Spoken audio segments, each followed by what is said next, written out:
Back then, in 2005, I worked as a journalist at a local channel. Its title as well as its existence doesn't matter. Only the primitive movies and the news of our town were on the air. There were all the necessary small studio and speaker. I've been a journalist who is struggling to gather at least some news in our godforsaken town. It was a difficult time. I was just trying to make a living. They paid well, so I worked. I was visiting each RTA and drunken fights at bars. Once I was even filming the cat that got rescued from a tree. That was my job. Up to one point. It happened in autumn. It was November. Shortly before that, strange disappearances began in our city. How are they strange? Let me explain. Imagine a situation. A man is walking home from work. The family is waiting for him for dinner, but he never comes home. They call the police, but they can't find him. He vanished like he never existed. The same happened to a friend of mine's wife. He told me about it. She went to the store and never came back again. All the police officers were activated in the town, but to no avail. She was gone without a trace. The whole family was grieving for a long time, but time heals all wounds, as they say. Nevertheless, it wasn't an isolated case. The list of missing people was updated with one name every week. People just vanished, and no one could find them. Neither the police with dogs nor ordinary people. We decided to conduct our independent and private investigation. We probably worked even harder than the police themselves. Well, not the point. I dug deeper and deeper until one day, that night, I said goodbye to the watchman in the office and left the building. I was tired, so I walked straight towards the bus stop. It was drizzling, but quickly it turned into a downpour. Thank God I was already standing at the bus stop and waiting for my bus. The street was almost empty. Only several people were seeking shelter. By the way, my home was within walking distance, but the fatigue made me wait for a bus. I hoped I could still catch one, but the clock struck 11 p.m. All my hopes vanished immediately. I was so deep in thought, so I didn't even notice how quickly time flew by. Meanwhile, the downpour was raging with full force. Alright, what is next? I could catch a taxi, but it isn't a cheap pleasure. I didn't have an umbrella. So I lifted the backpack over my head and moved towards the house. It would take at least 30 minutes to get home. I had to maneuver between huge newly formed puddles. My only concern was how to get home faster and not get sick. One more thing you need to know is that I always carry a camera with a blank cassette. A journalist. It's a force of habit. Even on the weekend, I was ready to film something worthy of airing. At that moment, it was also in my backpack. I kept praying to God that it wouldn't get wet. The streets were completely empty. Only cars were passing occasionally, so I had to jump away from the road to avoid being splashed with mud and rainwater. So it was a complete surprise to me what happened next. I was walking along a narrow alley with many trees that somehow shielded me from the rain. My hands were very tired, so I put down my backpack and decided to check if everything was fine with the camera. As you can imagine, at that time it was very expensive. I was afraid that it would get wet and break. I was about to unzip my backpack when I heard voices from the right. It was a muffled conversation.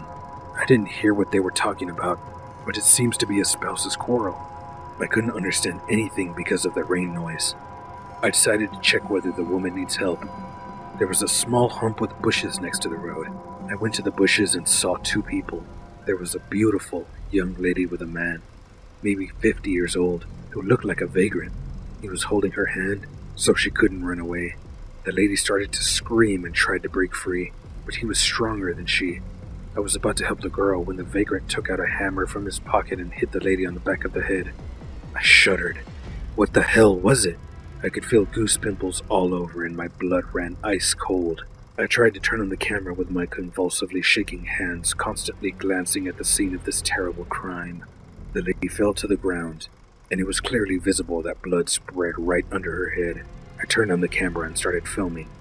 This guy took her by the leg and dragged her somewhere.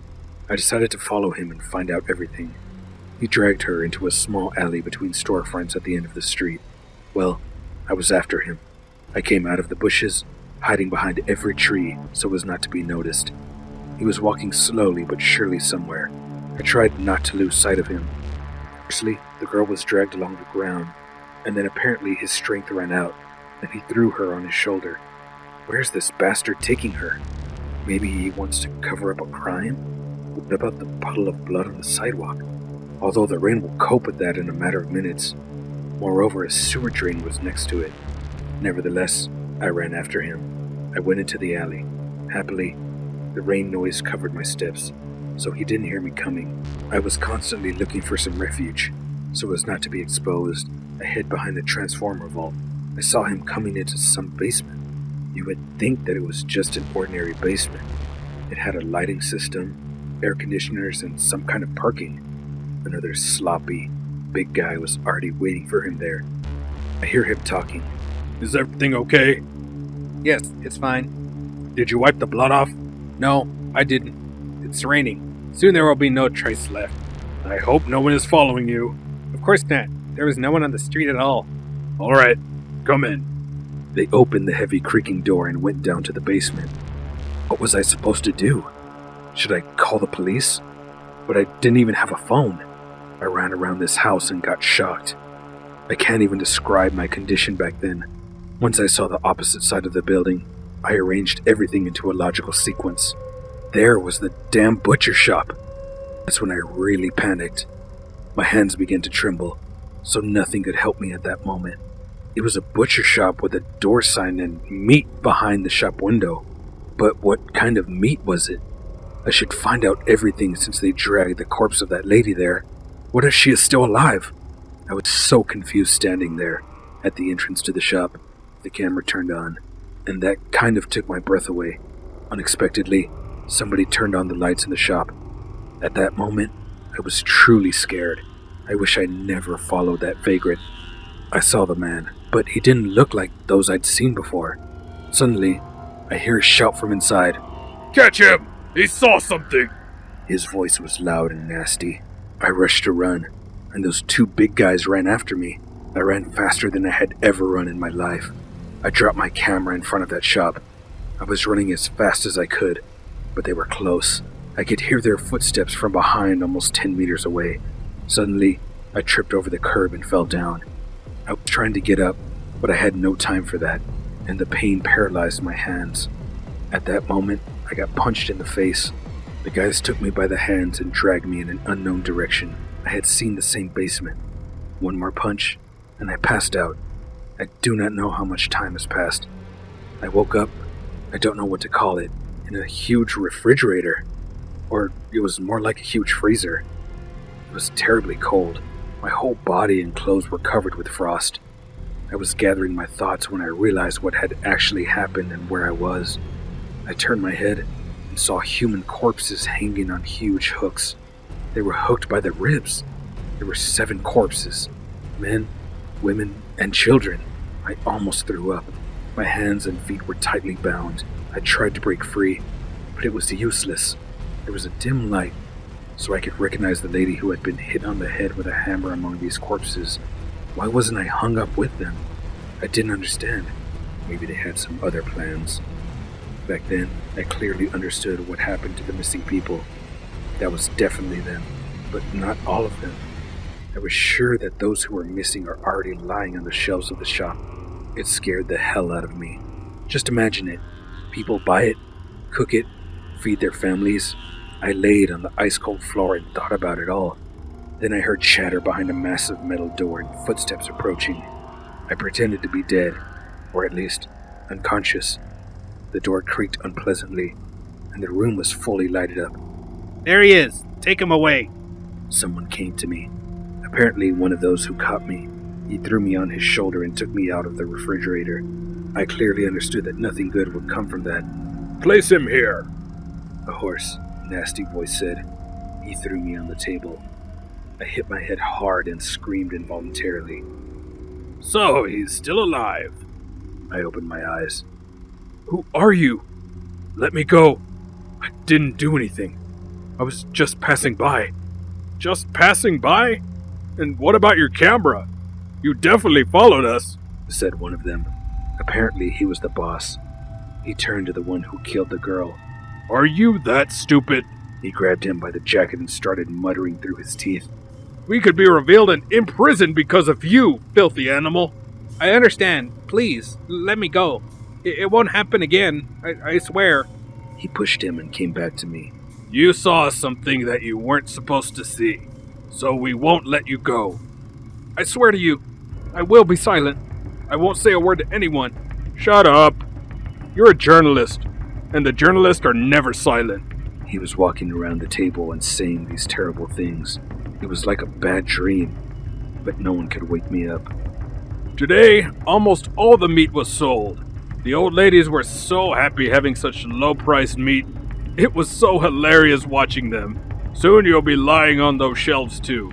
The owner will be happy. Owner? Who else is here? I thought to myself. After a couple seconds, the basement door creaked. And here he is. A well-dressed and good-looking man came into the room. Hey, what's up today? The man spoke in a rough voice. He followed us. Did he? It's good that you caught him. Yes, we did. The third one spoke softly. He seemed to be a retard. I know what to do with him. I received an order from the canteen for 70 patties. He'll become good minced meat. We will do everything in the best possible way. Can you imagine me lying there and listening to all that? I was listening to that and I'll become damn patties. I was tightly bound, and there was no one to help me. Wait! I shouted. I have money. I can pay you. The owner came back. I don't need your money. I need patties to conduct my business. That's all. How much did we earn today? Much more than yesterday. One of them smiled. That's good. Give that and I'll go. Okay, as you say. The man went to the store hall, apparently took the money and came back. Good, I'm off. And don't forget, you must make 70 patties for tomorrow. We got it. Don't screw up. He closed the creaking door behind him. So let's get this started. Where do we start? Shut him up. I'll cut him alive. Please, don't do this. We don't have to do this. I panicked, but I was quickly silenced by having a dirty rag shoved into my mouth. He picked up the knife and came over to me. I saw my life flash in front of me. Suddenly, the door was opened again. These damn freaks glanced that way. I left my bag somewhere. The guy put the knife on the table and began to help the owner. Other guys did the same. This is my chance, I thought. I was trying to reach the knife, and I did it. It was sharp as a razor, so I cut the rope on my arm. Yet, I was laying still. Damn, there are 3 of them. If you attack one of them, the other 2 will immediately take me down. What should I do? They're coming back. I have to adapt to the situation. The owner found the bag and went out. They came to me. Where's the knife? I left it on the table. We don't know. Bring another one. Faster! 2 of them went into the other room. This is definitely my chance. It'll be quick. Don't worry, you won't suffer. I won't be the one who's going to suffer, bitch! I stood up and slashed his throat with the knife. Blood splattered on my face while he was falling to the floor, choking and clutching at his throat. I quickly cut the ropes on my legs, grabbed my bag and camera, and ran towards the exit. Fortunately, it could be opened from the inside, but I completely forgot about those 2 who saw their colleague dead and rushed after me. I managed to get out on the street and to slam the door right in front of them. I held on with the last of my strength, and when the pressure on the door decreased, I realized that they decided to run out through the main entrance of the store. They were very predictable. I knew they wouldn't just let me go, so I went back to the basement, and they were all gone. The camera was still on, and I captured everything that was going on there. As I expected, they went to the street through the shop, so I followed them. So it turned out that I was already around the corner of the house, and they couldn't see me. I had a few seconds to solve the problem. When I got closer, I stabbed one of them in the back with all my might. The other didn't have time to react as I pulled the knife and stabbed him straight into his heart. 2 bodies were lying on the ground. In a panic, I started to look for a phone to call the police. I ran into a block of flats and thought that maybe someone would allow me to make a phone call. Unfortunately, no one did. Half of the residents didn't even open the door, and the others did not let me in. Someone even said that they didn't have a phone. I ran into a couple of entrances for sure, and having achieved nothing, I decided to go home. The editor-in-chief came to see me the following day and told me to go quickly to the place from which I had barely escaped not so long ago. I said that I felt bad. I wouldn't go to work that day. Of course, later I told him I had been there and provided all the video material I had filmed to the police and the press. But it wasn't the end. It's been about a week since those terrible events. I had already started to relax, as one evening I found a human leg in front of my door. It was cut off at the knee. There was a tattoo exactly the same as my editor-in-chief had. No doubt, it was him. I'm sure that the owner of this damn shop decided to avenge the dead,